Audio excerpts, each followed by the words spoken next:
assemble the right network of advisors and mentors. You've got to have support. You don't need it now. You're going to need it later. A mistake that I see almost every startup doing, which is starting with the product rather than starting with the distribution.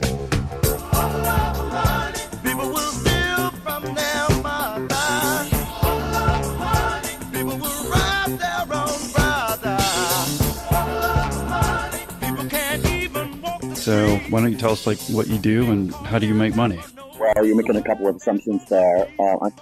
I'm still in a startup, so making money is still tenuous. But 5 years ago, I left a large company. In fact, it's the world's largest asset manager, and started an online investment firm. We were told that it was the world's first online broker-dealer for early-stage investments. Then about 3 years ago, I started another company, which is aimed at technology companies, mostly early and middle stage technology companies. It's not quite an accelerator. We were very clear that we didn't want to be a co-working space because I think of co-working spaces as commercial real estate and really nothing more. And I think the reason that a lot of co-working spaces are not right and don't create the right kind of culture and atmosphere for technology companies is that they are in fact built and designed as offices. So we've created something that's a little bit closer to an accelerator. We do a lot of training programs. We have at any given time 30, 35 companies in here, and now we're expanding around the world. What's the name of that? That company is called The Vault. The first company I started is called Seed Change, and both are still active, growing. And back to your question about how do we make money? Well, I'm still hoping for that payoff. What do you think is the best thing for you to share that can help the audience the most? Over the long term, this turns out to be a lot harder, I think, than people anticipate. It's impossible to predict all the difficulties and the obstacles you're going to have to go through. But what we do know is there are going to be a lot of unexpected roadblocks, conflicts, issues to solve. And when the time comes, sometimes there are going to be things that you can't talk about with your co-founder or co-founders. You probably can't talk about with your significant other because he or she doesn't have the right context and maybe is sick of hearing about work anyway. Yeah. You certainly can't talk about with your employees, and you probably can't talk about with investors, maybe board members. You need somebody else who can be a sounding board and can help provide some support along the way. Related to that is something I see people talking about more and more, at least in the startup space, is the issues of anxiety, depression, the real psychological impact that starting a company, becoming a founder can put on you. And again, I think the solution to that is to have somebody that you can discuss issues with. Gotcha. Okay. So, like I said, if you don't mind, again, just quickly brushing over, mostly your time split between the Vault and Seed Change. Is that correct? Yeah, that's correct. It's not surprising that Seed Change is based inside the Vault. Part of the reason for starting the Vault was to support Seed Change. So in a lot of ways, I kind of, when I'm doing work for one, I'm doing work for the other. Right. If that makes sense, because there's just so much overlap. Seed Change is, in fact, the investment partner for the Vault. We do and we can and do provide a lot of guidance, support for companies here when they're thinking about fundraising, developing a funding strategy, and so on. How many people work at Seed Change? Seed Change, we have 6, and in the Vault, we have 10. Okay. So are you mostly managing over those people? What's your day-to-day kind of interaction and with, I guess, Seed Change in the Vault? With Seed Change, because we're launching a couple of funds, I spend most of my time really talking to investors, some amount of time also talking to startups.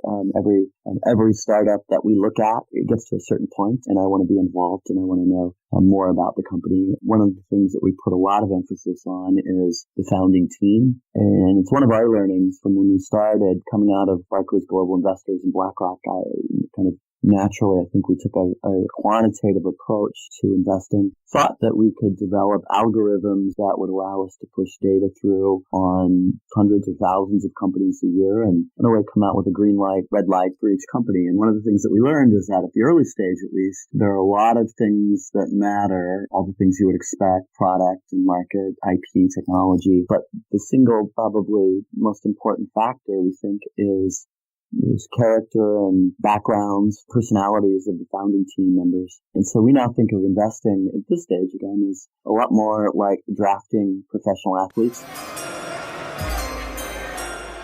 every year at the NFL Combine, I mean, everything that an athlete can do is measured down to the circumference of all three knuckles on your pinky and incredibly minute pieces of data. And still every year you see some team or another drafting somebody that's got all the right numbers, all the great, incredible measurements and comes out well in testing. But everybody in the country knows that he's a complete bozo and is going to be a flame out. And we think of investing kind of like that we focus a lot on data, but the real key, the real deciding factor for us is the leadership quality, the problem-solving ability, the ability to remain steady. Persistence is big, and I don't know of any good quantitative measures for those.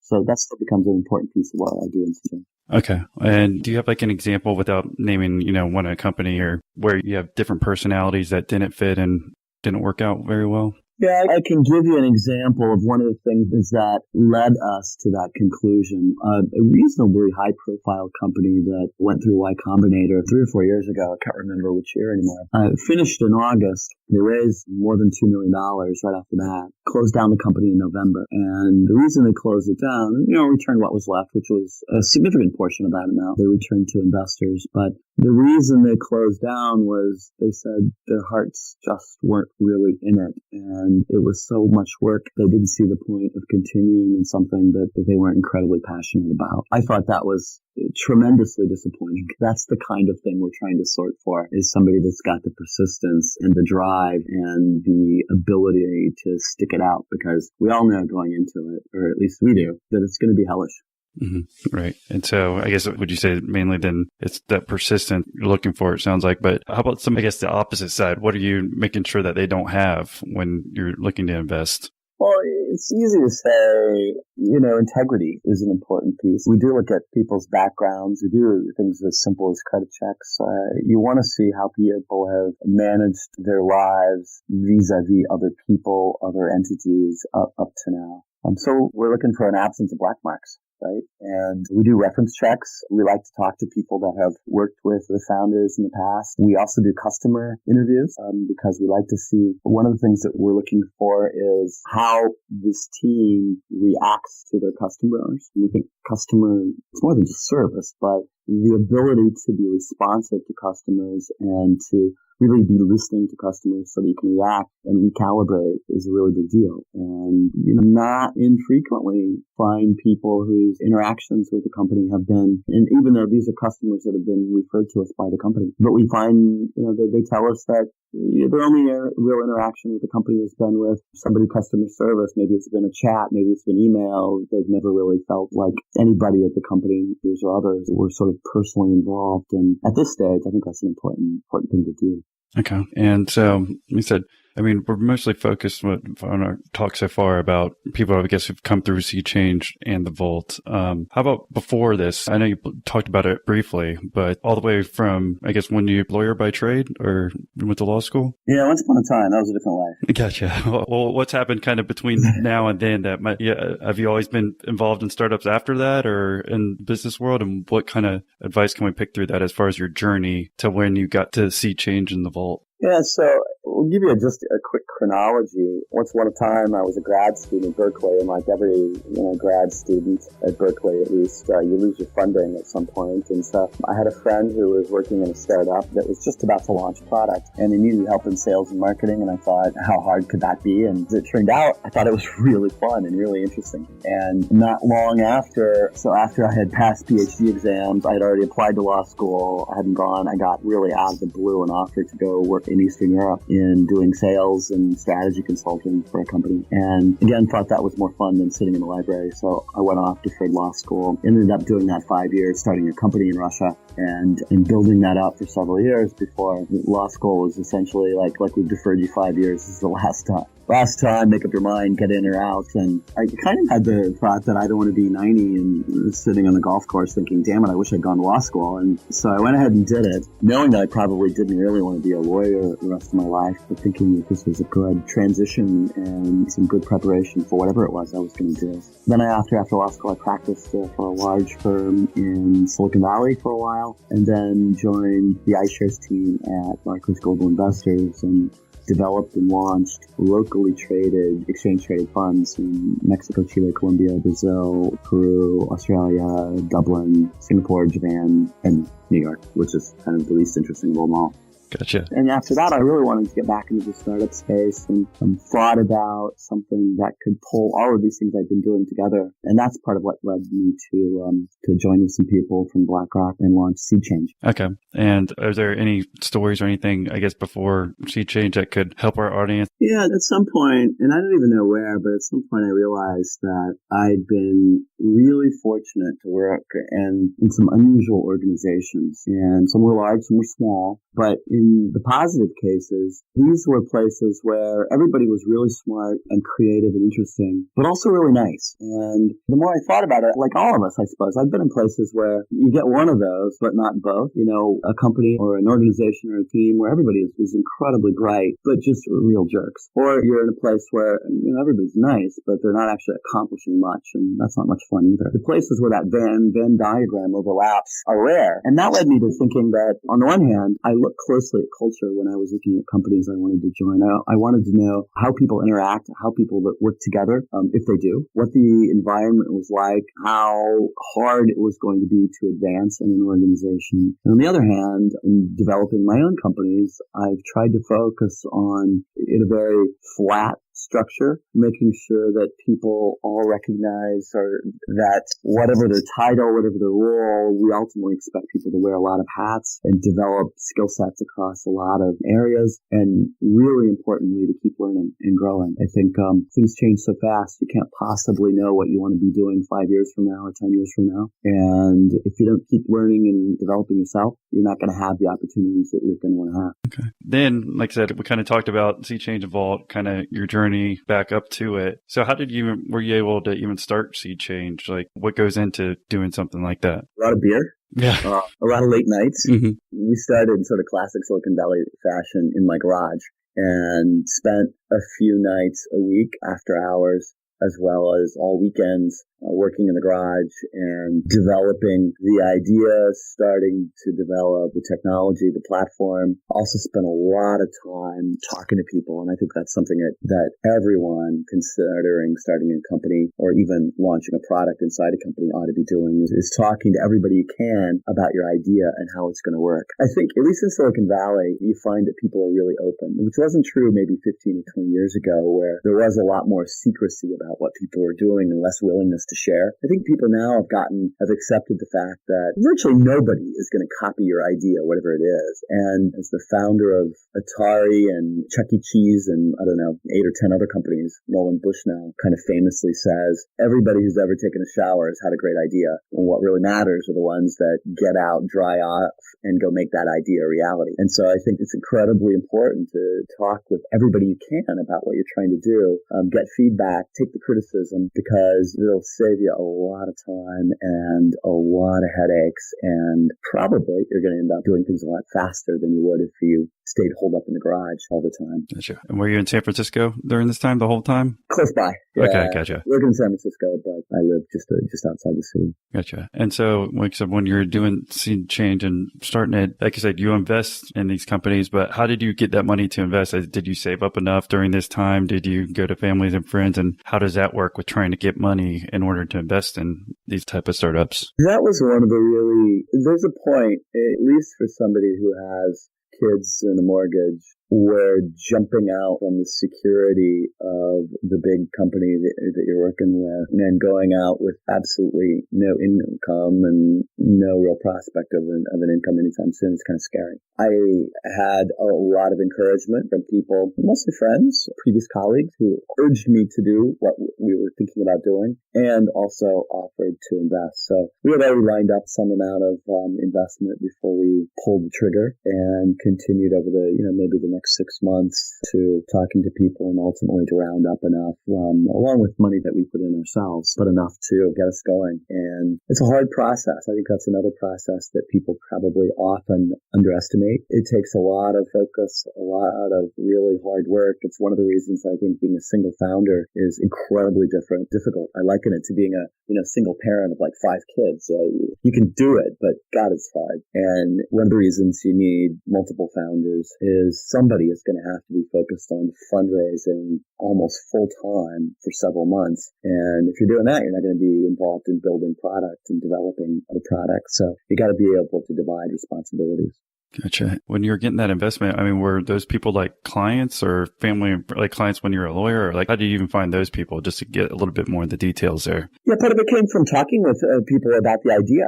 As I said, we talked with everybody we could. I mean, literally hundreds of investors about this concept we had, why we thought it was interesting, why we thought it was important. We weren't right about a lot of things. We were right about some of the things, but we were right enough, at least some people thought we were right enough, that a lot of old colleagues and friends, and in some cases people that we got introduced to just to get feedback on the idea, also asked if they could invest. And that way it's kind of like the old saying, right? They ask for advice and you can get money, ask for money and you'll get advice. Mm-hmm. I think that's kind of how it turned out.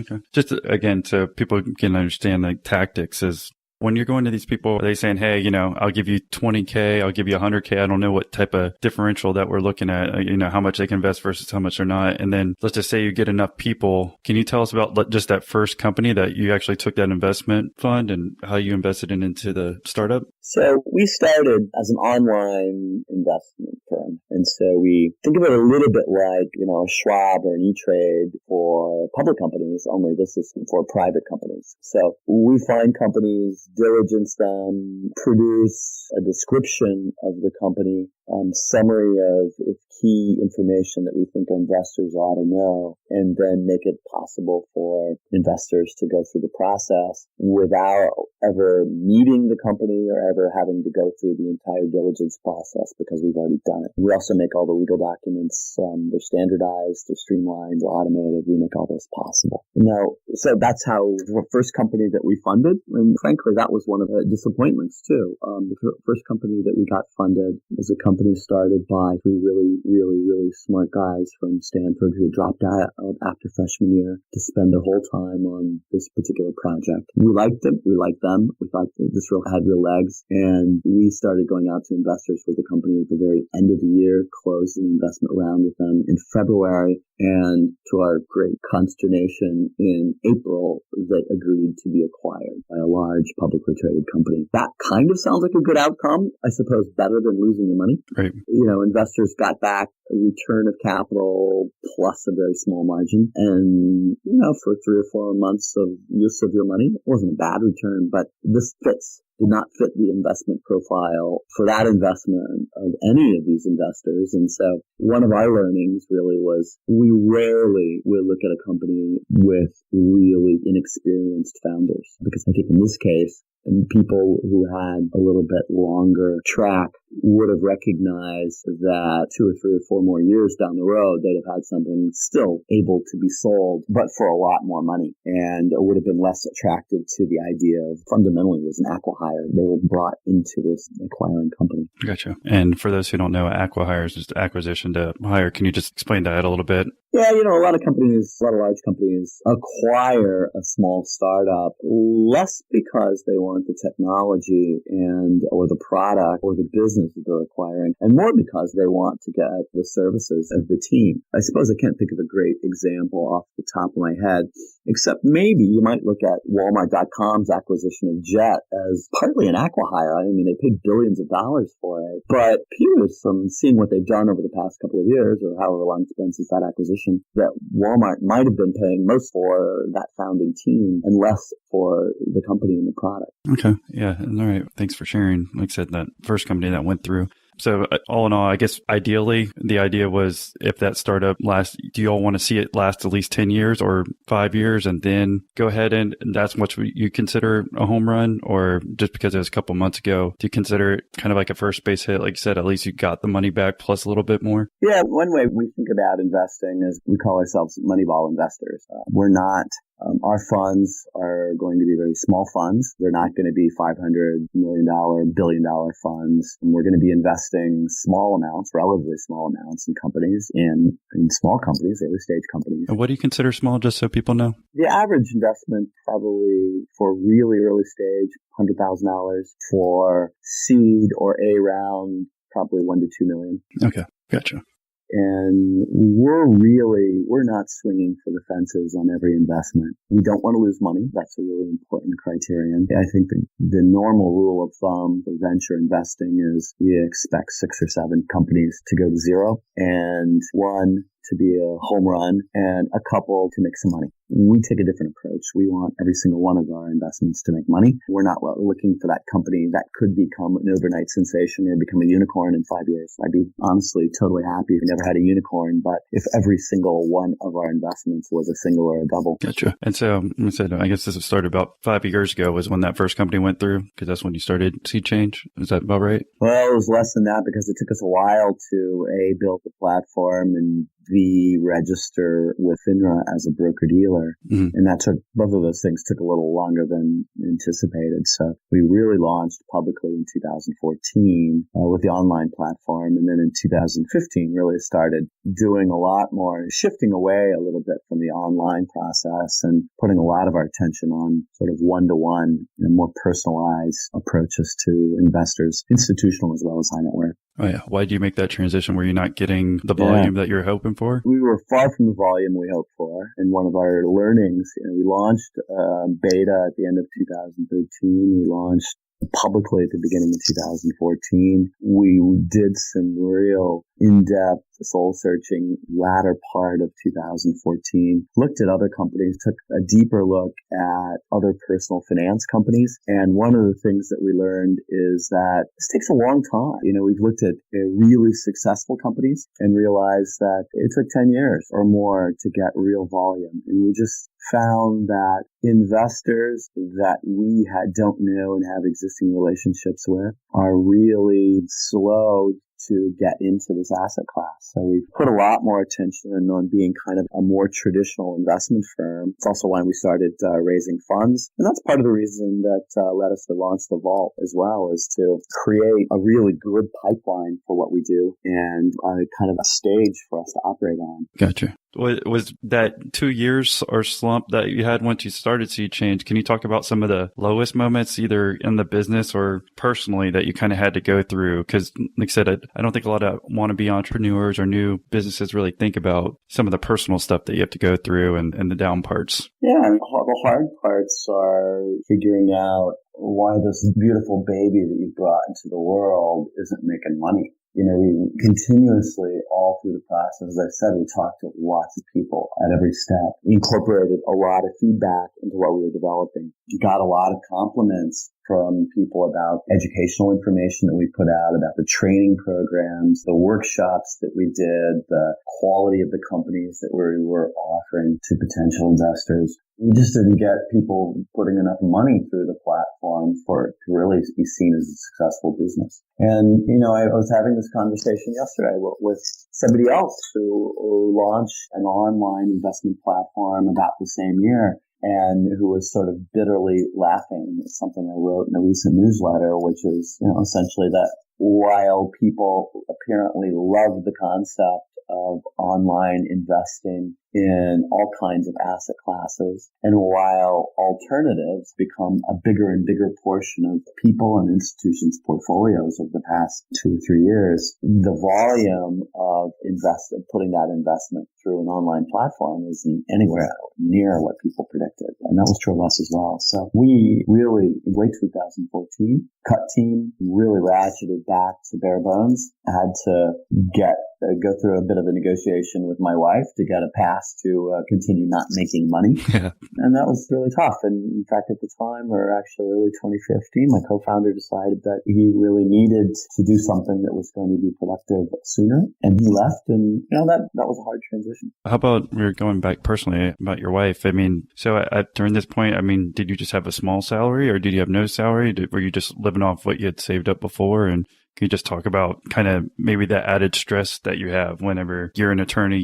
I guess you could probably go back there and make good money. And did you ever think about that during this time? Oh, believe me. one leaves a lot of money on the table to do this sort of thing. And for part of the time, the company was paying me a really small salary, and part of the time, nothing at all. In fact, most of the time, nothing at all. And fortunately, my wife has a very good career and has been able to support us this time. But frankly, I think she would say that's not something that she really signed up for. And it's been difficult. I mean, there are times when we've sort of joked ruefully about the fact that it's almost like living as grad students again. And somehow that was more fun when we were actually grad students. Right. It was a little bit later in life. Mm-hmm. Gotcha. And so we said, I mean, when your co-founder left, was that middle 2015 or end of 2015? Yeah, it was early 2015. And we were, so I spent some time talking with advisors and really thinking that launching a fund was a better path, at least at that point. So we really turned our attention to getting out a couple of funds with LPs or almost all institutions or high net worth individuals, and gradually building that team back up. Same time, then focused on kind of figuring out what the vault was going to be. And, I think that took a couple of years to really develop a business model that I was confident was going to be able to withstand ups and downs in all kinds of markets, U.S. and non-U.S., tech crashes and other kinds of economic downturns. And in a way, figuring out where our market opportunity really lay. And, in some ways, I think we were fortunate because the early stage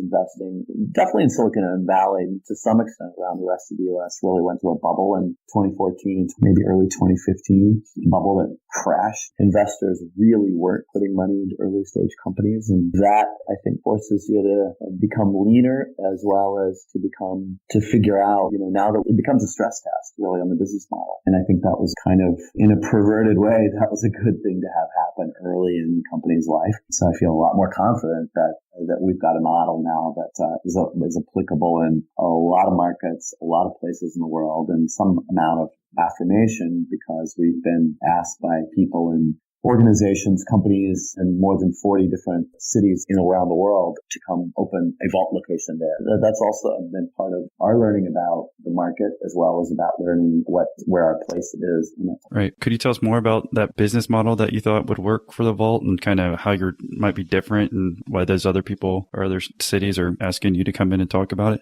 Yeah, I spent a lot of time over the years and in different places thinking about, in some ways, studying about what's different about Silicon Valley. Why is it in Silicon Valley had incredible success? I was talking to somebody recently who's an innovation researcher, and he's got a model for how he defines an innovative company. And based on that model, he's gone and he's looked at regions around the world and looked at which cities have produced innovative companies. And not surprisingly, the bulk of them globally comes out of San Francisco, Silicon Valley. But what's really surprising is that he's identified one, say, out of New York and one or two out of London and one or two out of Boston, but 51 out of San Francisco. So it's not just that San Francisco is producing more than any other city. It's just that nobody's even close. It's sort of like the World Series winner against a high school baseball team. And I thought a lot about that and why that is and what are the ingredients that go into that. And one, I think, is culture. I think there's an openness. There's a willingness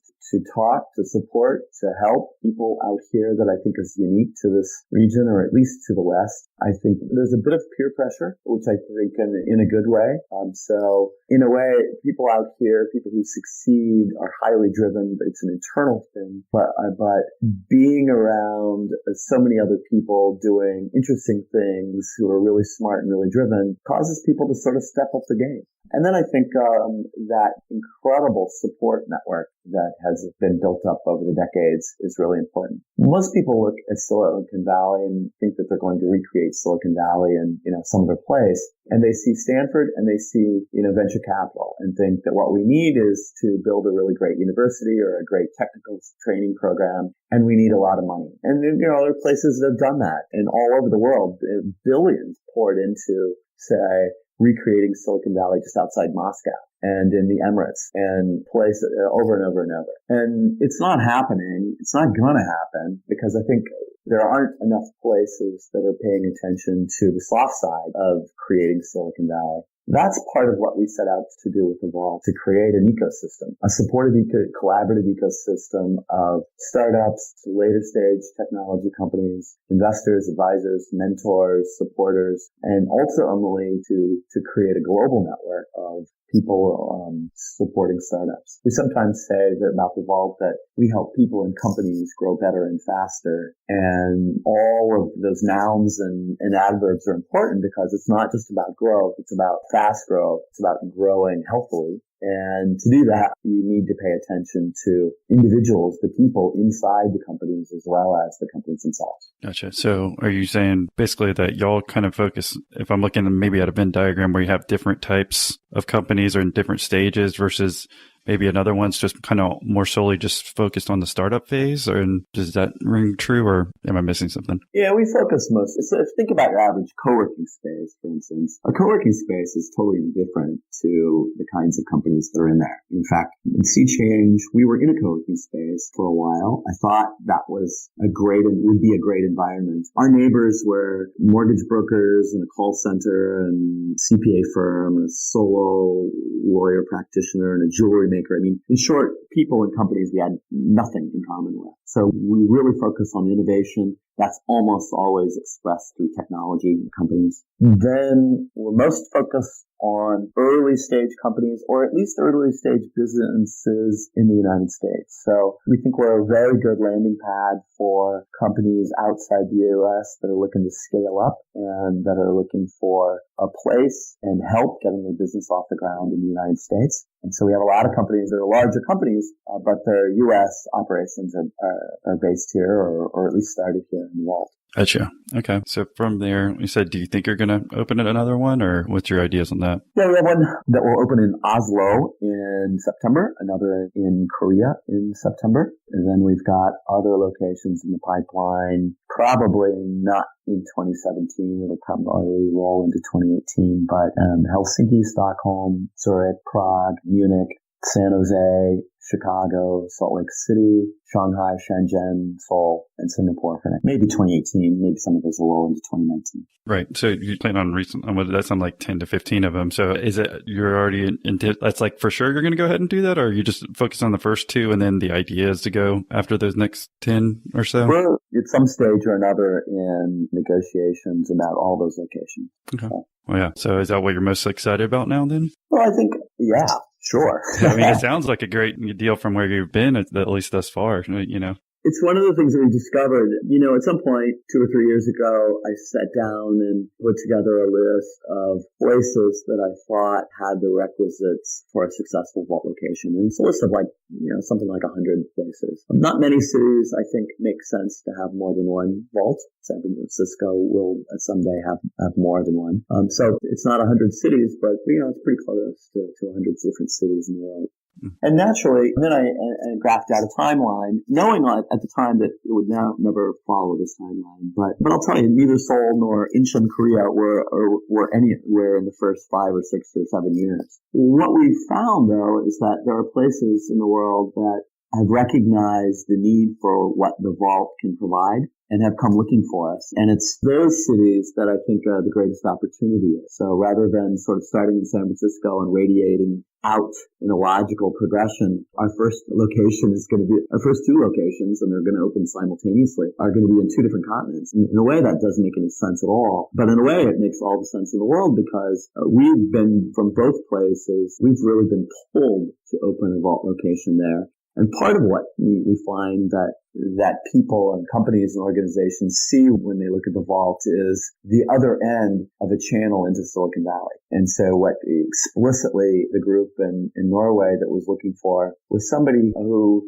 had the experience developing a technology ecosystem and startup accelerator that could also be a landing pad for good companies looking to scale up out of the Nordics. Okay. Yeah. I mean, well, that sounds damn exciting. So you got to get your excitement up a little bit there. here. I mean, like I said, I don't try to go through too many negatives. Just want entrepreneurs to understand that there are some. But I mean, I'm excited for you. So congrats on that. Yeah, thank you. Well, like I said, now that we're winding down, let's just talk real quick about the best advice you might have for these entrepreneurs who are listening. And if you have any good lessons or efficiency hacks that you might have as far as how you use your time properly and to run the vault and see change. I think the most important thing anybody can do, there are two things really. One is something I talked about earlier, which is assemble the right network of advisors and mentors. You've got to have support. You don't need it now. You're going to need it later, and you need it in place when the time comes, and you've got to have people that you can consult with, advise,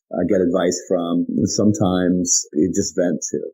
The other is a mistake that I see almost every startup around the world doing, which is starting with the product rather than starting with the distribution. It's not uncommon at all to find really great technology, really great products, and companies that just don't have a clue how to get this out into the market. I think in the old days, sort of when I was getting started in the career, it was typical for lots of people to go to work in the sales organizations of companies like Xerox and Kodak and IBM and HP and get incredibly good sales training, and then for several years get very, very good sales management, and then go off into another company. People don't do that anymore. And so I find that it's pretty rare to find a startup that has put adequate thought and resources into how they're going to distribute the product. And so I don't know if this makes sense until you've tried to do it, but it's never the case that if you build it, people will come. It's never the case that people are waiting for your product to show up in the door and just dying to buy it. You've got to have a really thoughtful strategy and the resources put into sales and marketing right from the get-go.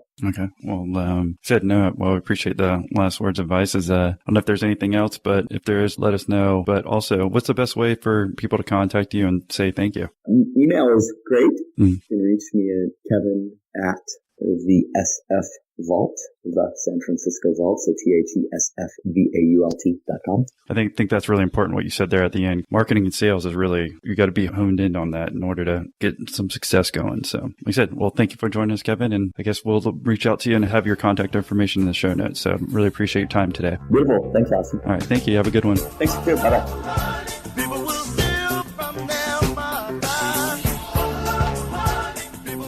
YOLO and hola. Thank you for tuning in to this episode. If you enjoyed it and want to show us a little support, then we would love for you to leave us a 5-star review. It helps other potential listeners enjoy this fabulous show just like you. And it'll take less than 69 seconds to do it, I promise.